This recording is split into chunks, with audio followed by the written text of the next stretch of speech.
Você confere agora um trecho da entrevista especial que a nossa analista Basília Rodrigues fez com a presidente do Tribunal Superior Eleitoral, ministra Carmen Lúcia. A magistrada falou sobre o 8 de janeiro, reforçou a importância do voto e disse que uma participação ampla dos eleitores é o que garante a democracia. Vamos acompanhar.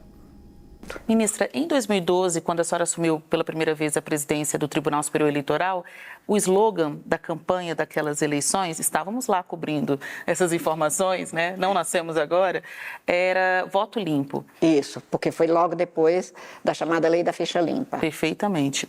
E levando em consideração as manobras para compra de votos, para influenciar o que a gente acabou de falar na nossa entrevista, essa convicção que é própria do eleitor, tem muita gente que segue fazendo isso. De 2012 para cá, o mal não acabou. O mal não acaba, nunca. É igual erva daninha.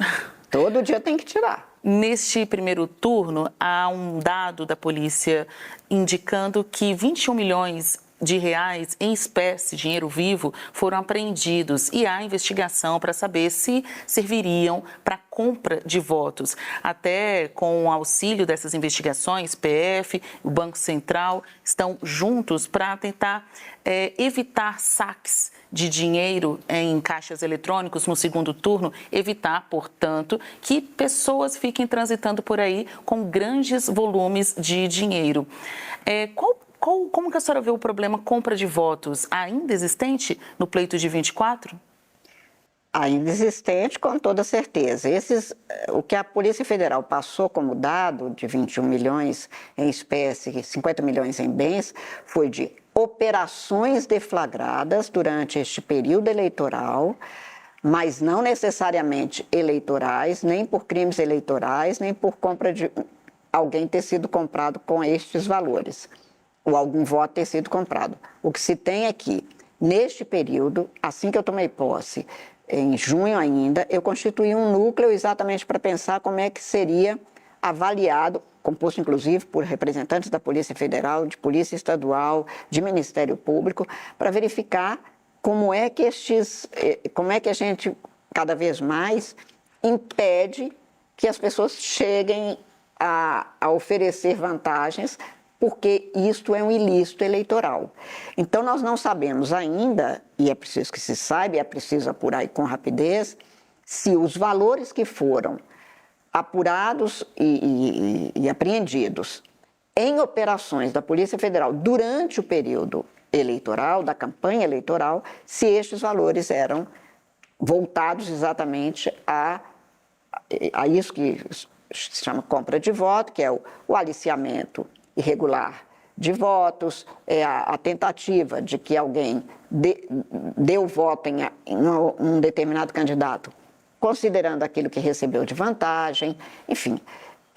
Hoje, o que nós temos é mecanismo cada vez mais fino para fazer filtros e conseguir chegar a essas situações. Quanto mais hoje isto aparece e nós temos mais instrumentos para verificação, mais fácil se torna também expor essas situações e melhorar cada vez mais tanto a legislação, que é do Congresso Nacional, para que a gente não tenha esse tipo de comportamento, que é um ilícito gravíssimo, porque não compromete um voto, não compromete a participação de um eleitor, compromete resultados de eleições.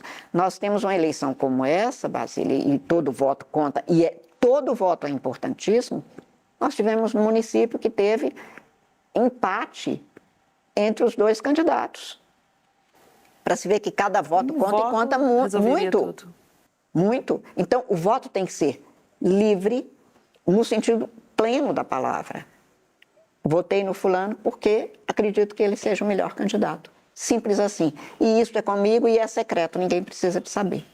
Ministra, a gente já está se aproximando do finalzinho da nossa entrevista. Chegou o segundo turno das eleições. Qual é a principal preocupação? Que a pessoa vá votar, né? Que a pessoa tenha plena liberdade quero que ele em tenha votar. Todas as condições para que saia de casa no domingo tranquilamente, com alegria, sabendo que está exercendo um direito pelo qual muitos lutaram.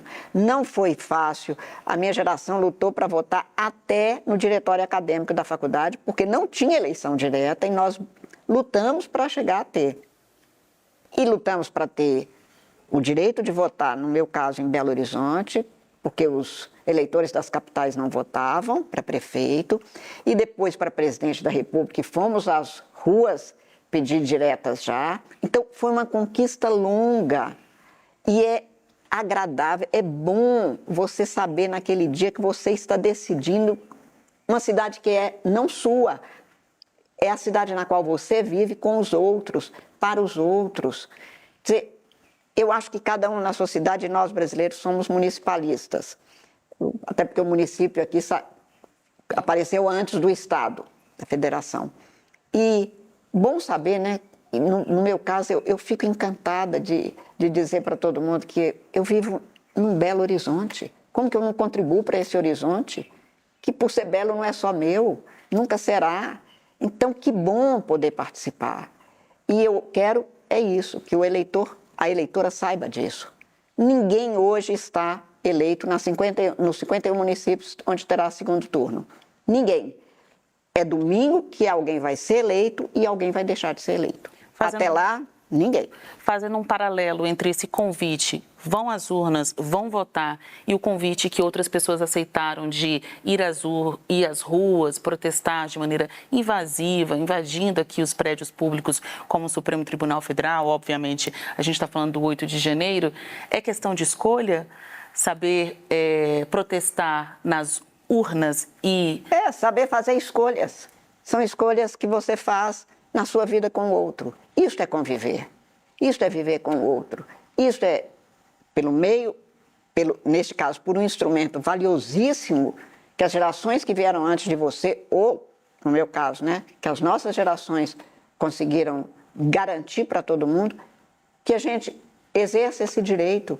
Direito é para ser exercido, todos. Este, então, nem se fala, porque nenhum voto diz respeito só ao votante, diz respeito a toda a sociedade. Uma eleição bem feita evita um 8 de janeiro, novamente no Brasil. Uma eleição com participação ampla é a garantia de que o povo democraticamente quer aquilo que foi o resultado das urnas. E ele será proclamado, e o que for proclamado será empossado, e o que for empossado tem compromissos. Quem participou do 8 de janeiro, a senhora acha que tem que ser perdoado? Não, ele tem que cumprir, responder exatamente nos termos da lei. Isso aqui é um Estado democrático de direito. O Estado de direito é aquele no qual governantes e governados se submetem igualmente ao direito.